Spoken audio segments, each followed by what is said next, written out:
Good morning. Oh, it doesn't really matter. Is it morning? Is it afternoon when you're watching this? Hello. Welcome to the Fabulous Health Show. I'm your host, Terry Chrisman, and I'm a whole foods plant-based nutritionist. And this podcast is all about helping you obtain optimal health so that you can live a long, happy life and age with grace and vitality. So welcome to episode 20. Today we're going to talk about oil and why you need to remove it from your diet as soon as possible. But before we do that, I want to talk to you about this podcast. I go live every day at 10 a.m. US Central Time, right here on Facebook and also right here on YouTube at Fabulous Health. So thank you so much if you're watching live. Hi, how are you? I'd love to read your comments, and I really, really appreciate you tuning in today. And please subscribe to the YouTube channel so that I know that you're watching, and I'll continue doing this. After I go live, I always load this up to the podcast platform of your choice, such as Apple Podcasts, Google, Spotify, Spreaker, Podcast Addict, all of those. But it's a new podcast and it's difficult to find it. So please go to fabuloushealth.net, click on the podcast tab, and then you'll be able to go directly to your podcast of your choice. From there, subscribe, and then you can build the Fabulous Health Show from there. Thank you so much. Okay, so today we're going to talk about oil and why you need to take it out of your diet completely. Don't freak out. It's not difficult. Let me tell you the nasty things about oil first, and then you'll be like, oh, why am I actually eating this stuff? This is gross. Okay, so number one, oil is fat. That's it. It's fat. Fat has 9 calories per gram. And just to compare that, alcohol has 7 calories per gram. Carbohydrates and proteins have 4 calories per gram. So from a volume perspective, you can save a lot of calories by not eating oil. So a tiny, weeny little bit of oil has a lot of calories, and a lot of carbohydrates and protein has the same amount of calories. So just to put that into perspective, 2 tablespoons of oil has 270 calories, and that's equivalent to eating a kilo of vegetables like broccoli.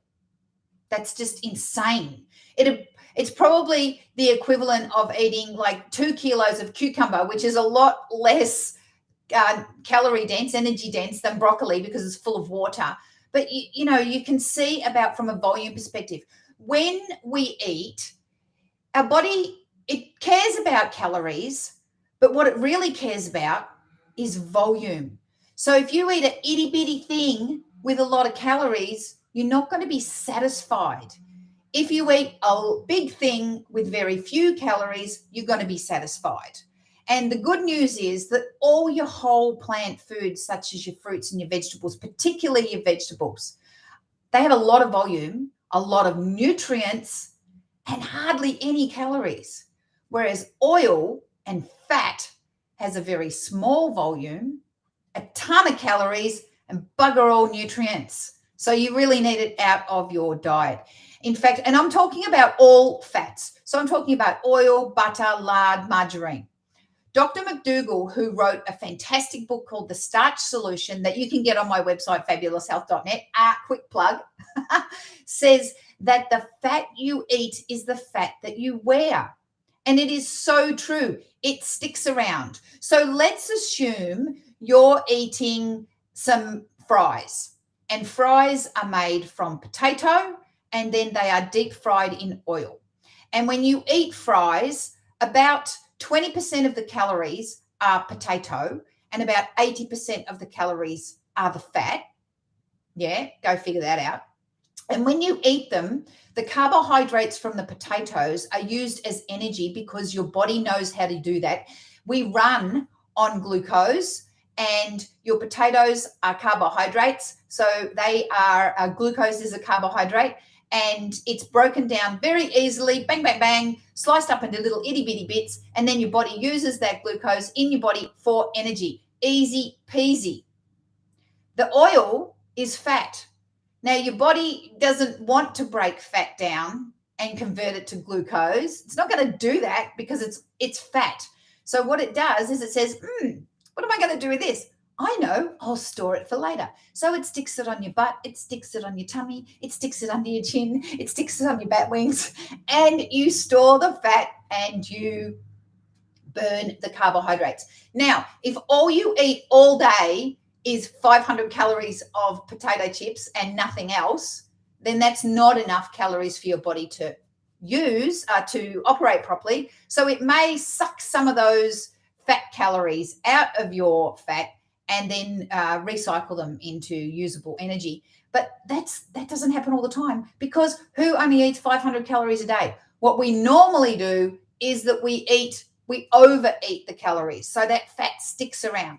In fact, I was listening to a doctor last night talk about oil, because I love listening to other people's perspectives as well. It's not just me saying this. I listen to all the scientists, and he was saying that you can actually find out what kind of fat is on your body by doing a fat biopsy. You can suck out the fat from your fat cells, and you can actually see what kind of fat you've eaten. Blah! Gross. Okay, so oil is a highly processed food. It's pro-inflammatory, and solvents like hexane are used during the processing. And sometimes that hexane is not removed 100%. So if you think about something like olive oil, that I know people say, oh, but olive oil is so healthy. No, it's not healthy. Olive oil has all the phytonutrients and the fiber stripped from it. So if you start with an olive and you squash it and you get the oil out, then all you're getting is the fat. You're not getting the phytonutrients and the vitamins and the minerals and all that. You might get a itsy bitsy tiny weeny bit, but most of it is going to be left behind in the pulp of the olive. So if you want to eat olive oil, go buy a jar of olives and put them on your salad. Not all of them, but just a few. And you can get the benefits of the olive, all those beautiful nutrients from the olive, rather than the olive oil. Now, I mentioned that oil is highly processed and it's inflammatory. Inflammation is the root of all disease. And I'm talking about rheumatoid arthritis, cancer, diabetes, heart disease. The whole gamut of diseases start off with inflammation. So you want to reduce inflammation in your body, and oil is right at the top for getting you inflammatory in your body. And I'm not talking about you fall over and you hurt your knee and you have the inflammatory, it's called an acute inflammatory response, where your knee swells up and it gets red and hot. That's a good thing. You want that, because that's your body healing itself.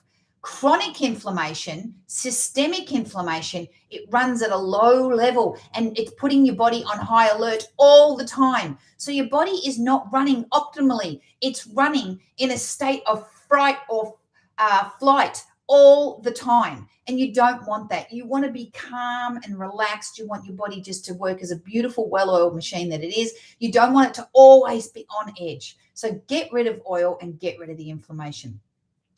Let's talk about diabetes. Diabetes is caused because the fat that we eat gets inside our muscle cells, not just subcutaneous fat. So let me talk to you about two different types of fat. I'm getting off track, but not really.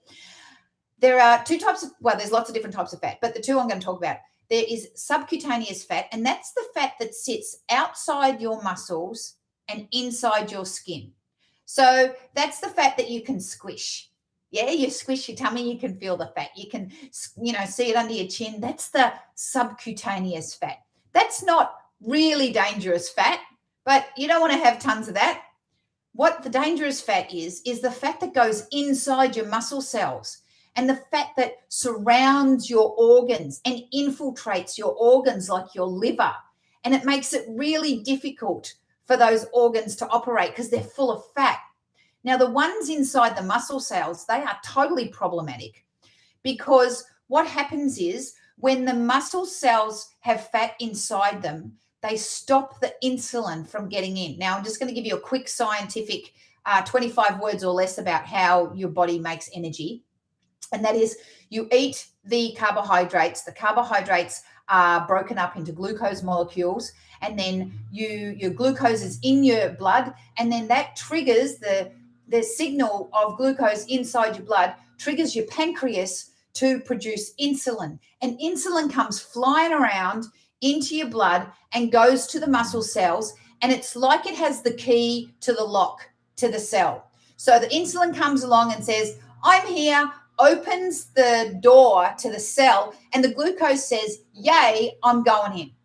And then the muscle says, thank you, I need that glucose for energy, and it goes into the mitochondria and it makes energy, and then you can go off on your day and everything's hunky-dory and fabulous.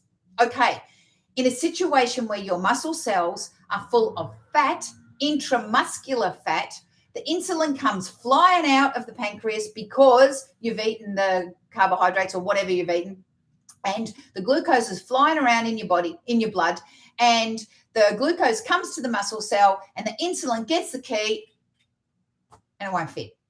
The key does not fit in the door of the cell. Why? Because the cell is full of fat. It's like glue is in the lock, and therefore the glucose cannot get into the cell to fuel your muscles. So you are sluggish, you have no energy, and you got really, really high blood sugar, which is the start of diabetes. So stop eating the fat, and then the fat won't go into your muscle cells, and then your body will work like a well-oiled machine. Okay, let's talk about some oils that people think are good for you. Number one, coconut oil. Nah. Coconut oil is full of saturated fat. So I talked about olive oil before. Olive oil is full of omega-6s. They are pro-inflammatory. You don't want them. It's not healthy oil. Forget that. Coconut oil is worse. It's got more saturated fat than butter, and saturated fat causes atherosclerosis and cardiovascular disease, Alzheimer's, and stroke. So don't eat the coconut oil. Now, if you love coconut, buy a coconut, whack it on the head, drink the beautiful coconut water out of it, and put some of the coconut flesh in your salad or something like that, because it comes with all the phytonutrients and all the fiber of the coconut flesh. You don't want to concentrate it into that coconut oil. All right, what about avocado?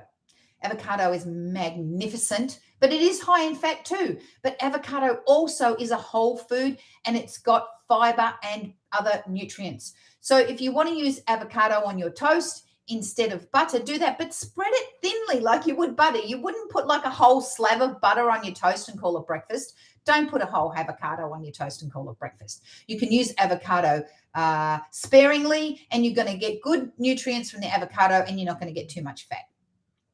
What about if you're out in restaurants? It's really difficult to eat well when you're at restaurants, but I understand we're human beings. We like to socialize. We like to go out with friends.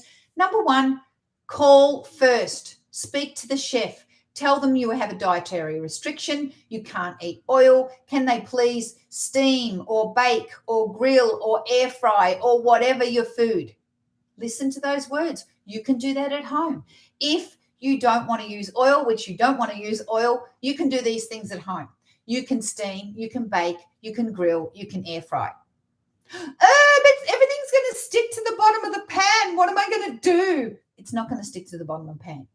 What you do is you can saute dry and then allow the browning to go on the bottom of the pan. Then you can do what's called deglazing, and you pour a little bit of water on and swish it all out, and all those flavors come up from the bottom of the pan, and you get beautiful, intense caramelized flavors in your vegetables, and you're not using any oil. If that's too boring for you, you can use a little bit of low sodium or sodium-free vegetable stock. That is also good as well. And what if you're going like you want fries? Well, I mentioned it briefly before. Spend the money, get an air fryer. You can get air fryers for $50 or you can get air fryers for $500. Whatever your budget is, there's an air fryer for you. I love chips or fries or whatever you want to call them. I just cook my potatoes in the Instant Pot. Once they're cooked, I put them in the fridge overnight. Leave the cooked potatoes in the fridge all the time. I've always got cooked potatoes in the fridge. So when I'm hungry, I can just grab a potato. And then I chop them into little slices, chuck them in the air fryer, magic. Then I've got air fried potato chips, and they are absolutely delicious with no oil. What about if you're baking? If you're baking, you don't need oil. You can just leave it out.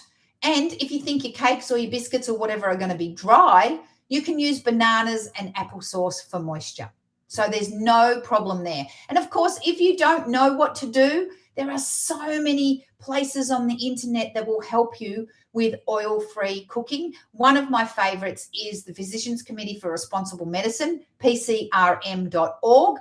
I have no affiliation to them whatsoever, except that I do donate to them on a monthly basis because I think they're amazing non-government charity organisation, and I love them. And they spread the word about plant-based eating and saving animals, and they're fabulous. So check them out, pcrm.org. And the other one is Forks Over Knives. Forks Over Knives is a magnificent organisation that also tons and tons and tons of recipes. You can look at them on Instagram or whatever, YouTube, and there's so many non-oil recipes there for you. And they make cookbooks and things as well. Again, no affiliation with them whatsoever. They're just fabulous. Okay, I hope this was helpful to you today. If you have any questions or comments, please leave them below. I love to read them. I really, really, really appreciate your support on this podcast. Share this podcast, share the videos, share it to your friends, and get them healthy as well. And if you liked it, please subscribe. Please subscribe, because the more subscribers, the better. And of course, if you like this, go check me out on fabuloushealth.net. And if you want to take your health to the next level, check out my weight loss course. It's called the Quick Road to Fabulous Weight Loss online course, and I can help you out there as well. Okay, so tomorrow I'm going to answer the question most asked about plant eaters, and that is, where do you get your protein? I don't know. We'll find out tomorrow. I'll see you later. Have a fabulous day.